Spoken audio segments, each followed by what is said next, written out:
temannya, curhatnya ke sana, ke tetangga, ke kiri, ke kanan, maka kondisi keluarga akan terbuka dengan orang-orang dan justru akan menambah masalah untuk anak, sehingga mungkin anak akan diberikan solusi yang tidak diinginkan oleh orang tua, sehingga anak tidak pulang. Nah, ini bahaya, waspada. Betul, memang anak tidak pulang.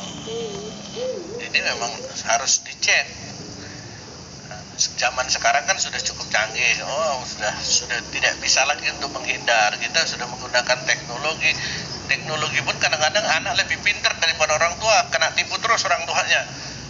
Jadi ketika posisi di mana nak nih, kasih foto, kirim foto, padahal fotonya udah 5 jam yang lalu. Atau mungkin dengan video call, posisi di mana pakai video call, anak juga lebih pintar lagi. Dia pikir ternyata backgroundnya pakai background yang editing. Udah, apalagi belajar sama Pak Adit, pintar bener.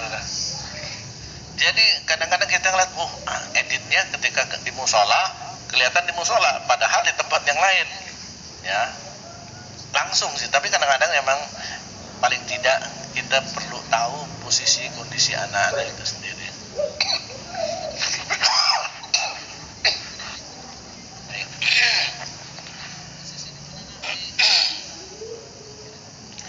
Penyesalan itu biasanya di belakang, ya. Kira-kira dosa siapa kalau anak sudah terjadi? Ustaz, anak saya. Nah, ini kalau udah bikin, siapa yang berdosa? Dosa tidak mungkin anak sendiri, tapi dosa ini karena dosa ini ada akibat, dosa sebab akibat. Dan dalam Islam ada dosa sebab akibat, dalam Islam juga ada dosa berantai, dalam Islam juga ada pahala berantai. Itulah yang menyebabkan hubungan anak dan orang tua itu tidak bisa putus, walaupun sudah diputus oleh alam, satu di alam dunia, satu di alam kubur, anak tidak putus. Ya. Ini Bapak Ibu sekalian, anak kita adalah aset kita, aset kita. Ya, maka dari itu sebelum kita meninggalkan dunia ini, maka buatlah aset kita ini akan terus menjadi passive income.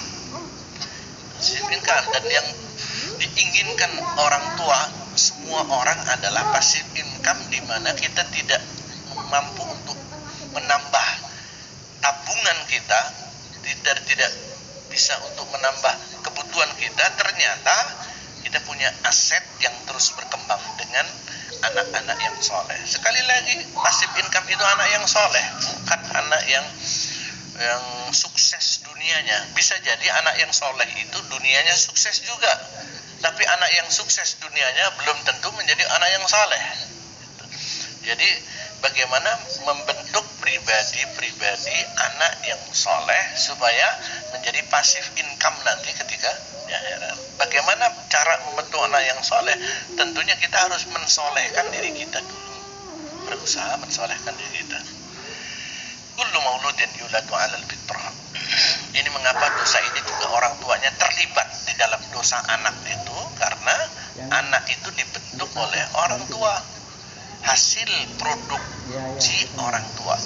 Kesalahan dalam memilih sekolahan, saya tidak mengatakan DF itu satu-satunya, ada yang lain insya Allah. Ketika kita keliru dalam menentukan pilihan pendidikan untuk anak kita, maka kita juga berkontribusi dalam kesalahan di hadapan Allah Subhanahu wa Ta'ala.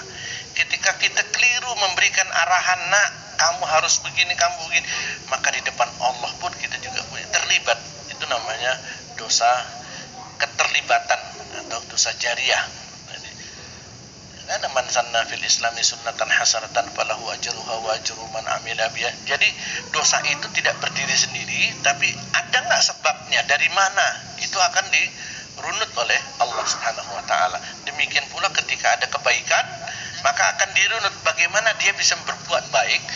Ini akibat siapa dia berbuat baik, maka orang yang terlibat di dalam kebaikan itu pun juga akan mendapatkan pahala dari Allah Ta'ala. Ya, kalau percaya pahala, kalau nggak percaya ya nggak masalah. Jadi kalau kita termotivasi karena pahala, karena kesalehan, karena imbalan karena sebuah kebaikan, amal soleh, maka insya Allah kita akan bisa membentuk anak-anak kita yang baik. Kesibukan apapun kita, itu tadi jangan sampai keliru dalam menentukan tempat pendidikan untuk anak. Dan insya Allah mudah-mudahan Darul Fatah yang sampai saat ini masih berjalan sesuai dengan koridor dan masih terpantau, alhamdulillah, dengan para guru yang terus memberikan bimbingan, memantau, walaupun daring, insya Allah akan kami perhatikan, dan itu sebuah contoh yang baik. Ustadz, anak saya susah dinasehati, membantah, lebih senang HP setiap saat tanpa henti. Ya, kita mau yang praktis atau yang teoritis? Kalau yang praktis, saya kira kita sudah tahu lah bagaimana anak nggak main HP kalau kita masih pegang HP. Kalau secara teoritis mungkin banyak, mungkin kasih waktu, kasih komitmen, kasih reward, dan silahkan itu. Secara teoritis banyak cara. Tapi yang praktis-praktis adalah ya tentunya kita lepas HP ketika harus berbicara dengan anak, ketika harus berkomunikasi dengan anak, itu tanpa HP. Karena HP itu sudah merupakan bencana besar bagi seluruh masyarakat pendidikan untuk anak-anaknya. Sesuatu yang sangat berat. Memang obat bius yang paling efektif pun juga HP. Sesusah-susahnya anak kalau dikasih HP langsung seneng. Sesakit-sakitnya anak begitu dikasih HP langsung diam. Itulah semacam sihir yang luar biasa. Tapi kali lagi dia juga akan bisa memberikan manfaat yang luar biasa bagi masa depan anak-anak kita. Jadi bukan sesuatu yang harus ditalak. Kalau gitu tanpa HP talak 3, tidak juga. Tapi kembali kepada contoh lah, berikan contoh yang baik untuk anak-anak kita. Kalau kita ingin anak tidak bermain HP, ya kita stop dulu. Stop kecuali kondisi di mana sangat urgen dan tidak dilihat oleh anak-anak kita. Ya, hampir terakhir, saya yakin kita dan anak-anak kita masih terus memeluk agama Islam. Nah, kita akan tetap Islam, anak kita juga Islam, keturunan kita pun juga anak Islam. Tapi yakinkah kita akan didoakan oleh anak-anak kita? Apakah kita yakin bahwa kita nanti akan dapat